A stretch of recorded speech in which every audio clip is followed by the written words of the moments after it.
আসসালামু আলাইকুম প্রিয় দর্শক শ্রোতা ভাই ও বোনেরা, আশা করি সবাই ভালো আছেন। আলহামদুলিল্লাহ, আমিও ভালো আছি। আপনারা দেখছেন আঁধারে মিলবে আলো ইউটিউব চ্যানেল থেকে। তো চলুন আর বেশি দেরি না করে আজকের মূল আলোচনায় ফিরে যাই।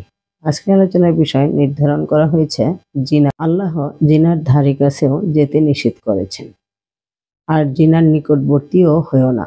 নিশ্চয়ই এটা অশ্লীল ও নিকৃষ্ট আচরণ। সূরা বনী ইসরাইল ৩২ নম্বর আয়াত। জিনার কাছেও যেও না, এ হুকুম ব্যক্তির জন্য এবং সামগ্রিকভাবে সমগ্র সমাজের জন্যও। ব্যক্তির জন্য এ হুকুমের অর্থ হচ্ছে সে নিছক জিনার কাছ থেকে দূরে থেকেই ক্ষান্ত হবে না, বরং এ পথের দিকে টেনে নিয়ে যায় এমন সব আকর্ষণ সৃষ্টিকারী বিষয়গুলো থেকেও দূরে থাকবে। আর সমাজের ব্যাপারে বলা যায়, এ হুকুমের প্রেক্ষিতে সমাজ জীবনে জিনা ও জিনার কারণসমূহের পথ বন্ধ করে দেয়া সমাজের জন্য ফরজ হয়ে যাবে। এ উদ্দেশ্যে সে আইন প্রণয়ন, শিক্ষা ও অনুশীলন দান, সামাজিক পরিবেশের সংস্কার সাধন এবং অন্যান্য ব্যবস্থা গ্রহণ করতে হবে। জিনা বা ব্যভিচার বলতে একজন পুরুষ ও একজন স্ত্রীলোক নিজেদের মধ্যে কোনো বৈধ দাম্পত্য সম্পর্ক ছাড়াই পরস্পর যৌন মিলনে লিপ্ত হওয়াকে বোঝায়। এ কাজটি নৈতিক, ধর্মীয়, সামাজিক দিক হতে দূষণীয় হওয়ার ব্যাপারে প্রাচীন যুগ থেকে আজ পর্যন্ত কোনো মানব সমাজেই দ্বিমত নেই। কেননা প্রতিটি মানুষের সাধারণ ফিতরার বা প্রকৃতি এটি হারাম হওয়ার দাবি জানায়। তাছাড়া মানবজাতির অস্তিত্ব ও স্থায়িত্ব এবং মানবিক সভ্যতা প্রতিষ্ঠা কোনো ক্রমেই এই বিষয়ের উপর নির্ভর করে না। কেননা এ ধরনের কার্যকলাপের মূল উদ্দেশ্যই হচ্ছে শুধুমাত্র আনন্দ উপভোগ করা, যা মানবজাতির অস্তিত্ব ও স্থায়িত্বকে রক্ষা করার পরিবর্তে তার ধ্বংসকেই স্বাগত জানায়। এর মূল পদ্ধতি হচ্ছে বিবাহ পদ্ধতি। এর মাধ্যমে মানবজাতির প্রতিটি সম্পর্ক এমন একটি স্থায়ী ও বিশ্বস্ত চুক্তির ভিত্তিতে গড়ে ওঠে, যা সমাজের সকলের কাছে পরিচিত এবং সমাজও এর স্থায়িত্বের ব্যাপারে দায়বদ্ধ। কেননা এ ধরনের চুক্তি ছাড়া মানুষের বংশধারা একদিনের জন্য চলতে পারে না। জিনার কাজে কোনো মেয়েকে বাধ্য করা যাবে না।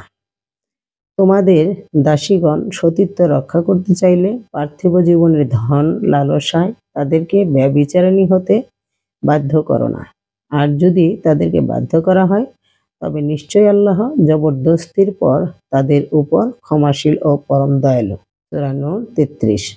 জাহিলি যুগে আরব দেশে দুই ধরনের পতিতাবৃত্তির প্রচলন ছিল। ১. ঘরোয়া পরিবেশে গোপন বেশ্যাবৃত্তি। ২. যথারীতি বেশ্যালয়ে বেশ্যাবৃত্তি। ইসলামী রাষ্ট্রের সীমানার মধ্যে বেশ্যাবৃত্তির ব্যবসাকে সম্পূর্ণরূপে আইন বিরোধী বলে গণ্য করা হয়েছে। নবী করিম সাল্লাল্লাহু আলাইহি সাল্লাম জিনার বিনিময়ে অর্জিত অর্থকে হারাম ও নিকৃষ্টতম বলে গণ্য করেছেন। সহিহ বুখারী হাদিস নাম্বার 5346, সহিহ মুসলিম হাদিস নাম্বার 4094, আবু দাউদ হাদিস নাম্বার 3486।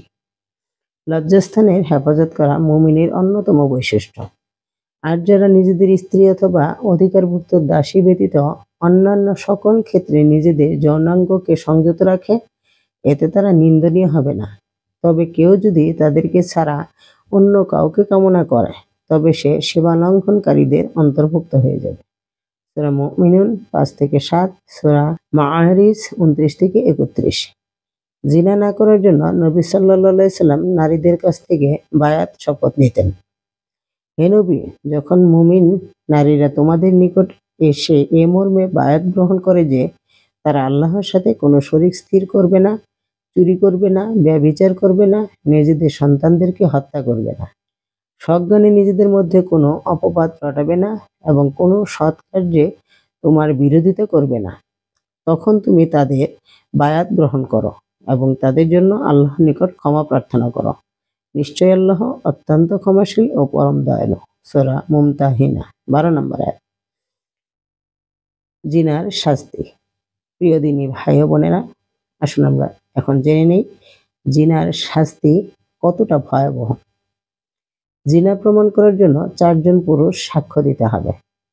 তোমাদের নারীদের মধ্যে যারা ব্যভিচারে লিপ্ত হয়, তাদের উপর তোমাদের মধ্য হতে 4 জন সাক্ষী উপস্থিত করবে। সূরা নিসা 15। জিনার প্রাথমিক বিধান ছিল মহিলাদেরকে বন্দী করে রাখা। অতঃপর যদি তারা সাক্ষ্য দেয় তবে তাদেরকে ঘরে আবদ্ধ রাখবে যতক্ষণ না তাদের মৃত্যু হয় অথবা আল্লাহ তাদের জন্য কোনো পথ নির্দেশ দেন। সূরা নিসা 15। নারী পুরুষ উভয়ই শাস্তি পাবে। তোমাদের মধ্যে যে দুজন এই কুকর্মে লিপ্ত হয় তাদেরকে শাস্তি দেবে। তবে যদি তারা তওবা করে এবং সংশোধন হয়ে যায় তবে তাদের বিষয়টি এড়িয়ে যাও। নিশ্চয় আল্লাহ অত্যন্ত ক্ষমাশীল ও পরম দয়ালু। সূরা নিসা 16 নম্বর আয়াত। আর যদি তারা কৃতদাসীরা বিবাহিত হওয়ার পরও ব্যভিচারে লিপ্ত হয় তবে তাদের শাস্তি হবে স্বাধীন নারীদের অর্ধেক। সূরা নিসা 25 নম্বর আয়াত। চূড়ান্ত বিধান হচ্ছে অবিবাহিত হলে উভয়কে 100 বেত্রাঘাত করতে হবে। ব্যভিচারিণী ও ব্যভিচারী প্রত্যেককে 100 বেত্রাঘাত করবে। সূরা নূর 2। আর জিনাকারী নারী পুরুষ যদি বিবাহিত হয় তবে তাদেরকে হত্যা করতে হবে। শাস্তি প্রয়োগে কোনো দয়া দেখানো যাবে না। আল্লাহর বিধান বাস্তবায়নে তাদের প্রতি দয়া যেন তোমাদেরকে প্রভাবিত না করে, যদি তোমরা আল্লাহর প্রতি ও পরকালের প্রতি বিশ্বাসী হও। সূরা নূর 2 নম্বর আয়াত। জনসমাবেশে শাস্তি প্রয়োগ করতে হবে। মুমিনদের একটি দল যেন তাদের শাস্তি প্রত্যক্ষ করে। সূরা নূর 2। ঘোষণা দিয়ে সাধারণ লোকের সামনে শাস্তি দিতে হবে। এর ফলে একদিকে অপরাধীর অপমানিত হবে এবং অন্যদিকে সাধারণ মানুষ শিক্ষা লাভ করবে। ইসলামী আইনে শাস্তির 3টি উদ্দেশ্য থাকে, আর তা হলো: 1. অপরাধী থেকে তার জুলুম ও বাড়াবাড়ি প্রতিশোধ নেওয়া এবং সে অন্য ব্যক্তি বা সমাজের প্রতি যে অন্যায় করেছে তার কিছুটা স্বাদ আস্বাদন করানো। 2. তাকে পুনরায় অপরাধ করা থেকে বিরত রাখা। 3. তার শাস্তিকে শিক্ষণীয় করে তোলা, যাতে করে সমাজের খারাপ প্রবণতার অধিকারী অন্য লোকদের শিক্ষা হয়ে যায় এবং তারা যেন এ ধরনের কোনো অপরাধ করার সাহস আর না পায়। এছাড়াও প্রকাশ্য শাস্তি দেওয়ার আরও একটি কল্যাণ হচ্ছে, এ অবস্থায় যেন শাসকরা শাস্তি দেওয়ার ক্ষেত্রে অহেতুক সুবিধা প্রদান বা অহেতুক কঠোরতা প্রদর্শন করার সাহস না দেখাতে পারে। জিনাকারী পরকালে দ্বিগুণ শাস্তি ভোগ করবে। যে এগুলো করে সে শাস্তি ভোগ করবে। কিয়ামতের দিন তার শাস্তি দ্বিগুণ করা হবে এবং সেখানে সে হীন অবস্থায় স্থায়ী হবে। সূরা ফুরকান 68-69। ইসলাম মানব সমাজকে জিনার আশঙ্কা থেকে বাঁচানোর জন্য শুধুমাত্র দণ্ডবিধি আইনের উপর নির্ভর করে না, বরং তার জন্য ব্যাপক আকারে সংস্কার ও প্রতিরোধমূলক ব্যবস্থা অবলম্বন করে। আর এই দণ্ডবিধি আইনকে নির্ধারণ করেছে সর্বশেষ উপায় হিসাবে। এর উদ্দেশ্য এ নয় যে লোকেরা এই অপরাধ করে যেতেই থাকুক এবং তাদেরকে বেত্রাঘাত করার জন্য দিন রাত তাদের উপর নজর রাখা হোক, বরং এর উদ্দেশ্য হচ্ছে লোকেরা যেন এই অপরাধ না করে এবং কাউকে শাস্তি দেওয়ার সুযোগই না পাওয়া যায়। ইসলাম সবার আগে মানুষের প্রবৃত্তির সংশোধন করে, তার মনের মধ্যে বসিয়ে দেয় অদৃশ্য জ্ঞানের অধিকারী এবং সার্বভৌম ক্ষমতার মালিক আল্লাহর ভয়, যা তার মধ্যে আখিরাতে জিজ্ঞাসাবাদের অনুভূতি জাগিয়ে তোলে। তার মধ্যে আল্লাহর আইনের আনুগত্য করার প্রেরণা সৃষ্টি করে, আর এগুলি হচ্ছে ঈমানের অপরিহার্য দাবি। তারপর বারবার তাকে এ মর্মে সতর্ক করে দেয় যে মহান আল্লাহর কাছে জিনা ও সতীত্বহীনতা এত মারাত্মক গুনাহের অন্তর্ভুক্ত, যেগুলো সম্পর্কে কিয়ামতের দিন কঠোরভাবে জিজ্ঞাসাবাদ করা হবে এবং এর মাধ্যমে জাহান্নামের কঠিন শাস্তির মুখোমুখি হতে হবে।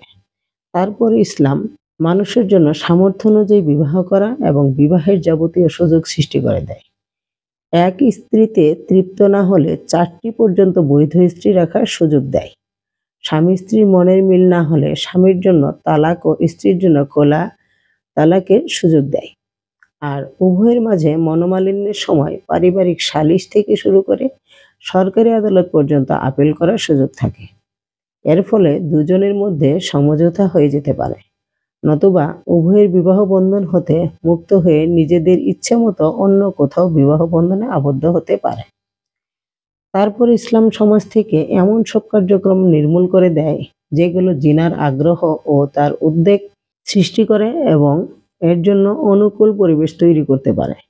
জিনার শাস্তি বর্ণনা করার 1 বছর আগে সূরা আহজাবে মেয়েদেরকে গৃহ থেকে বের হওয়ার সময় চাদর মুড়ি দিয়ে এবং ঘোমটা টেনে বের হওয়ার হুকুম দেওয়া হয়েছিল। মুসলিম মেয়েদের জন্য যে নবীর গৃহ ছিল আদর্শ গৃহ, সেখানে বসবাসকারী মহিলাদেরকে নির্দেশ দেওয়া হয়েছিল তারা যেন নিজেদের সৌন্দর্য ও সাজসজ্জা প্রদর্শন করে বের না হয়। এমনকি বাইরের পুরুষরা যদি তাদের কাছে থেকে কোনো কিছু নিতে চায়, তবে যেন পর্দার আড়াল থেকে নেয়।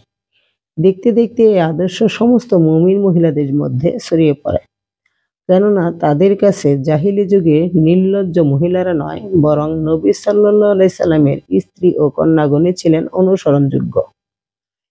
অনুরূপভাবে আইনের শাস্তি নির্ধারণ করার আগে নারী ও পুরুষের অবাধ মেলামেশা বন্ধ করা হয়। নারীদের সাজসজ্জা করে বাইরে বের হওয়া বন্ধ করা হয় এবং যে সমস্ত কার্যক্রম ও উপায় উপকরণ জিনার পথ দেখিয়ে দেয়, সেগুলোর দরজাও বন্ধ করে দেওয়া হয়। এসবের পর জিনার শাস্তি নির্ধারণ করা হয়েছে, যাতে দৃষ্টি বিনিময় এবং সৌন্দর্যের প্রতি আকর্ষণ জিনা পর্যন্ত পৌঁছাতে না পারে। সাথে সাথে নারীদেরকে নিজেদের ঘরে মাহরাম ও গায়রে মাহরাম আত্মীয়দের মধ্যে পার্থক্য করার এবং গায়রে মাহরামদের সামনে সেজেগুজে না আসার হুকুম দেওয়া হয়েছে।